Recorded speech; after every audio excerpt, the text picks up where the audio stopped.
Rashford was poor today. The idea that Sancho can't get into this squad and Rashford keeps playing the way that he plays. And the thing is, this is nothing new. These guys have seen Rashford play this way for 2 years. These guys saw Rashford play this way last year.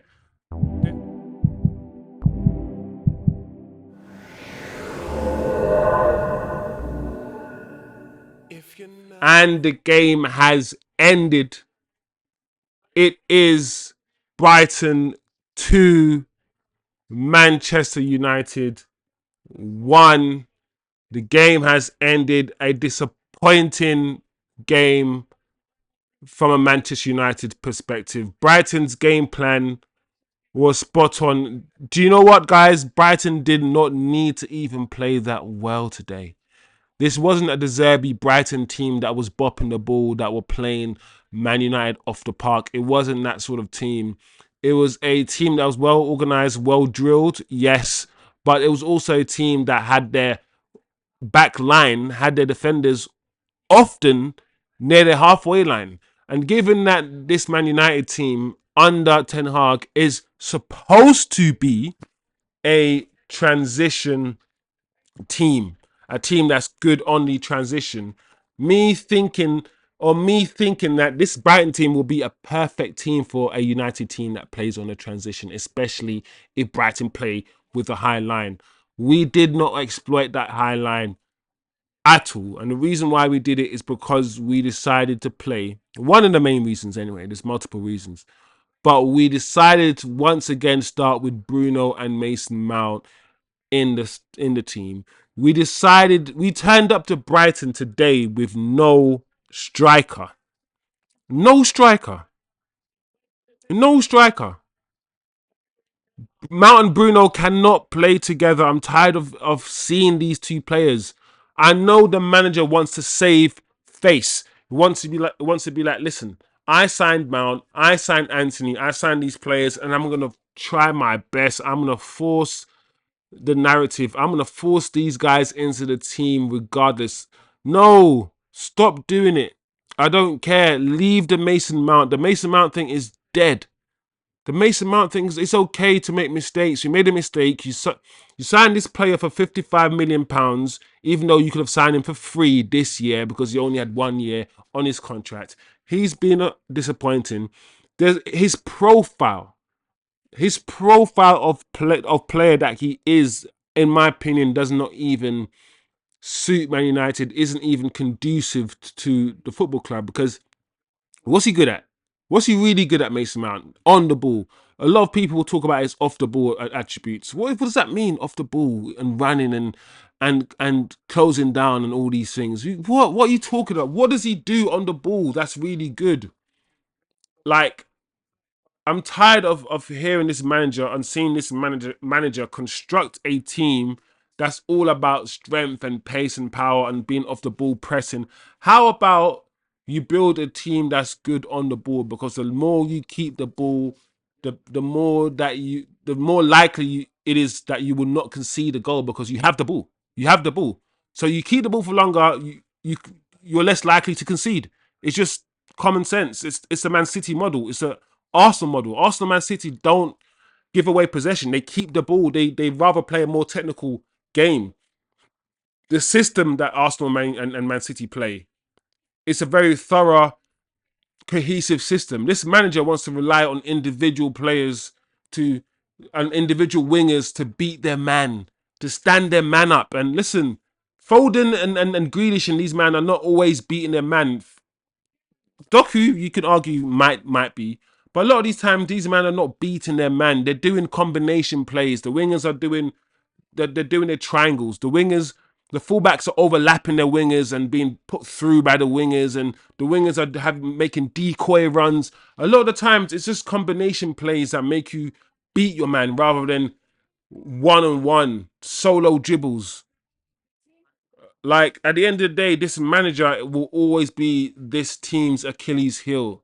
You can give this manager Ugarte and Sancho's. You can give him Mazararis and Delits. You can give him Zirkzees. But this manager and the way he sees football is the way he sees football. And we're still going to be beaten by teams that have less good players, that don't have as good players than us. We're going to be beaten by those teams still.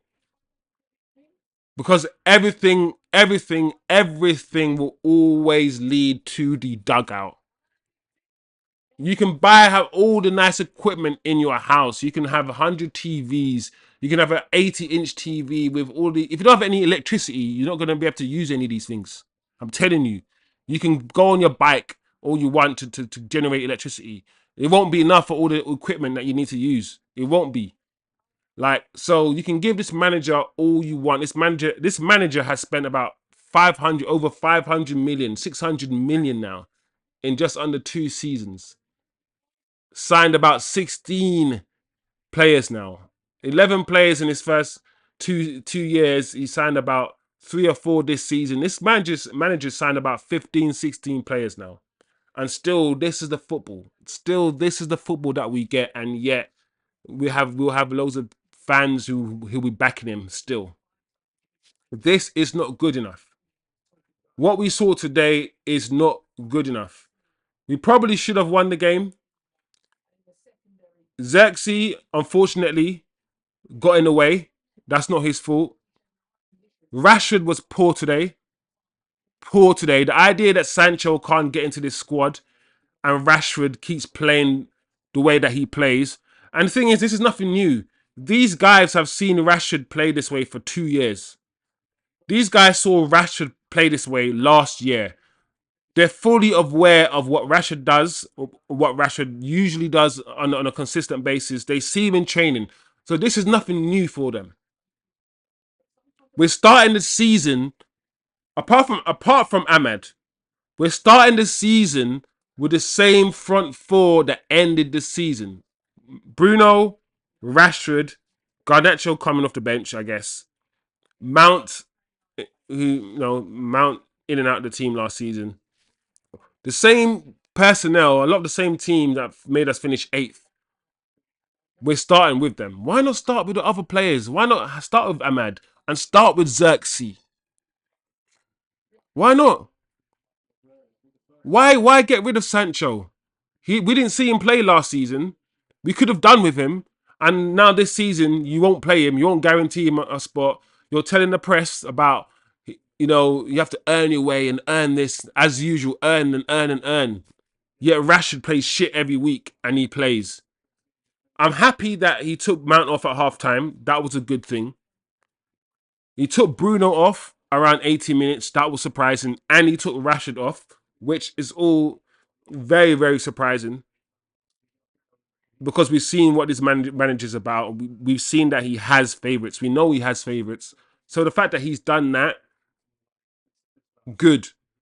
But you got to start building a team now, Ten Hag. If you don't know your best players, if you don't know what type of football you want to play by now, if you're not trying to construct a cohesive, a distinctive style of play, that's what I want to see now in the 3rd season. A cohesive style of play rather than running around like headless chickens. That's what I want to see, and I don't think I'm going to see that. I don't think so. If this manager makes it past Christmas, I'll be very surprised. I will be very surprised. Mason Mount taken off at halftime, wearing the number 7 shirt. He's stealing a living. And yet, Sancho's the one that should be taken off. Sancho's the one that doesn't start. Sancho's the one that's leaving the club. And yet, we have all of these players. All of these players. All of these players that are playing shit. And yet, certain players get sold and certain players can't make it into the team. I don't even like Bruno. But taking Bruno off for McTominay is wild. Is wild. Like, it's wild. Especially McTominay is a player, apparently, that Man United are about to sell. The press today was not a good press. A lot of people were talking about, oh, we pressed and pressing. listen, this pressing thing is a new thing in football. Like 5 years ago, we never spoke about press. And it's these youngsters, these young guys who never played football before in their life. Not even in school, not even for your school football team. And only play FIFA. These guys are talking about pressing and press. Listen, you either press and you press well or you don't press. At this point, I'd rather United just sit back and just retain their energy and then attack rather than do this pressing. Because as I pointed out during the match, there was a moment that Bruno left his number 10 position, left his midfield position, ran beyond Zirkzee, as he often does, running beyond the striker, pressed their goalkeeper. Like, when do you press the goalkeeper? You don't really press the goalkeeper. You press the defenders and the fullbacks, causing the goalkeeper to kick the ball out. Like, you don't need to press the goalkeeper. Whenever you press, think about it this way. There's 11 players against 11 players, right?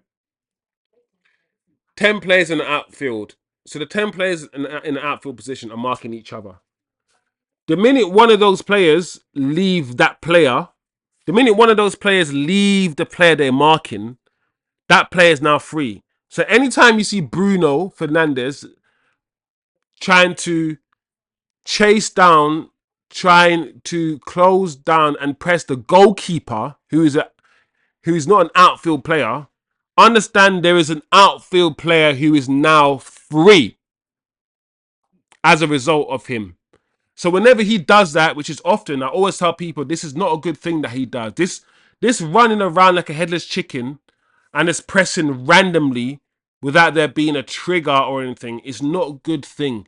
A lot of fans want to be like, this is really good. He works hard for the team. He runs around.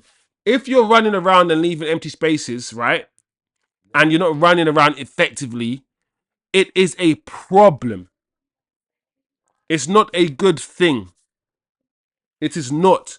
And I need people to really understand that.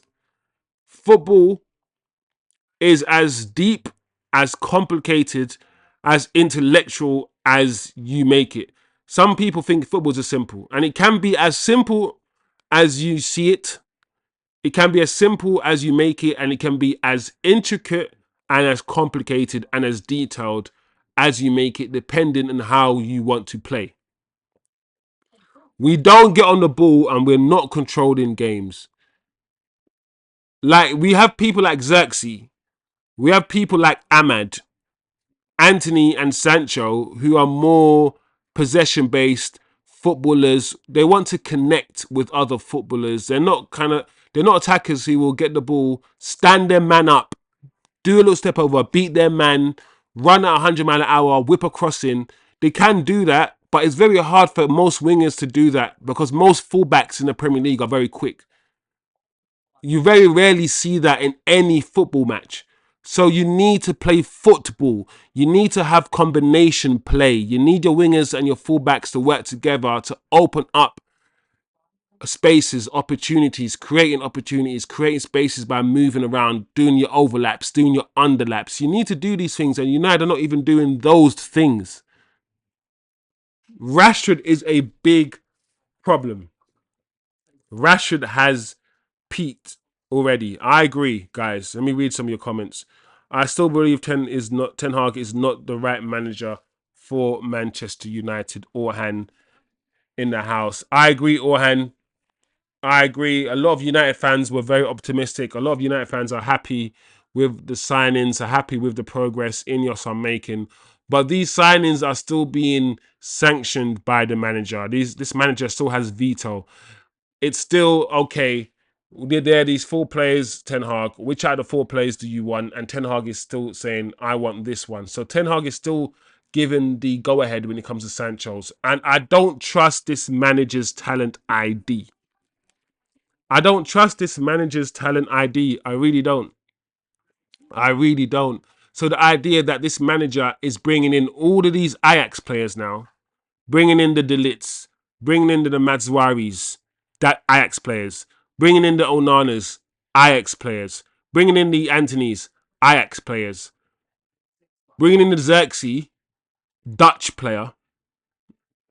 Like, what we're seeing is this manager is still bringing in players that he knows rather than bringing in the best of the best.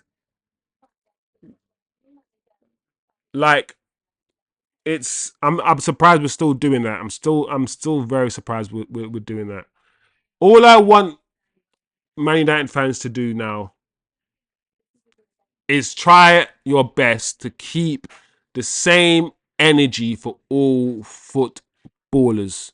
When you've seen something like this that we've just all witnessed from Rashford, he did nothing today. Just remember how bad he played and keep that same energy for people like Bruno, for people like Antony, for people like Sancho. Just keep the same energy for like Mason Mount didn't have a good game today. I'm looking back at their goal at the goal we conceded, right? And I'm like, what was Maguire doing? Why Maguire, yeah, failed to defend the front post twice. When the ball came in the first time, Maguire has to clear that ball. He has to get rid of that ball. He let it go across his body for some reason. I don't know why. There's no reason for him to do that. Unless he knew exactly what's behind him. Even if he knew exactly what's behind him, why don't you just clear the ball? There's no reason for him not to clear the ball. And when the ball came in for the second time for the actual goal, he was too scared. He didn't want to stick his foot out just in case he went in for an own goal. So Maguire was at fault for the first goal, but we are messed. We are effed. We are messed. We are a mess. We are a mess, guys. It's only the second game, but there's one thing about this channel, and there's one thing we're not going to do on this channel. We're not going to be surprised whenever we play rubbish because we can watch the football game, watch the football match that we've just seen, analyze what we've seen, analyze what we saw the whole of last season, analyze what we've seen over the last two games, or should I say the first two games. Look at all these things in isolation, but also look at them in a context of a period of time and see what this manager is doing. Understand the difficulties the manager has, but also understand that this manager is not doing himself any justice. Also, have the ability to, even when we win, guys, even when we win, we can still analyze the game and see where we went wrong. And if you keep it 100, even when we win and we don't play well, just say that. Say what you see, not how you feel. So if we win a match and we played shit, say that we played shit. The fact of the matter is, there's a lot of fans who will totally forget the way we played, not even care how we played as long as we win. And therefore, when we do eventually lose, they'll be like, how do we lose this? Listen, we lost this game because this is how we play. There's too many fans out there who don't care about the way we play. The way we play is the most important thing. Winning or losing comes as a result of the way that we play. So what you see in the 90 minutes that you're watching football is the most important thing. It's more important than the goals because the goals will come if you are playing good football. It's really that simple. So it is what it is, guys. We might be in trouble this season. We will see. I don't really have too much faith in the manager, especially with his treatment of some players. But there's one thing that's hopeful is the fact that he's not afraid to make certain changes, and he made certain changes today at halftime. The question is, should he have started with the players he started in the first place? That's a question we have to ask. What do you guys think? Let me know. Please comment below. What do you think of the game? What did you guys think of the team that started the game? What did you think of the way we played first half, second half? What do you think of the subs the manager made and the timing of these subs? The way the manager wants to play football. How have you guys assessed it? How have you guys analyzed what you've seen? The pressing, the issues with Mason Mount, Sancho. is Rashford. Rashford has been a problem for the last 4 years.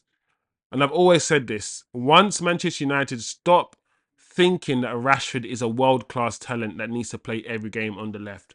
Once we upgrade on Rashford as a football club, we can move forward. He has captured this club like a black widow spider. Like, he plays every season.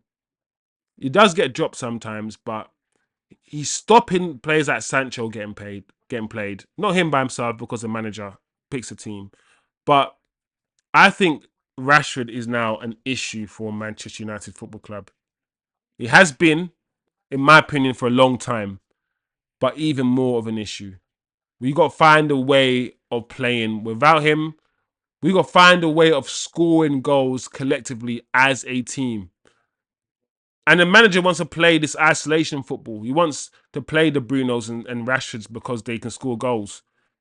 He doesn't want to implement a style of play where the goals are spread out evenly amongst the teams. Because in order to implement that type of football, you need to be very, very tactical on the coaching pitch, which I don't think we are. But anyway, guys, let me know, comment below. We lost the game, but we keep going, man. We're United fans, so we keep going, man. But disappointing, very, very disappointing. But we move, guys. We move. Arsenal are playing today, so we'll see that game as well. Anyway, guys, hopefully you have a good day. Enjoy the rest of your day. Enjoy the rest of your week. Enjoy the bank holiday, and we will either reconvene next week or we will be back for the Arsenal game later. We haven't decided yet, but anyway, peace out, guys. Bless up, man. Smash a like.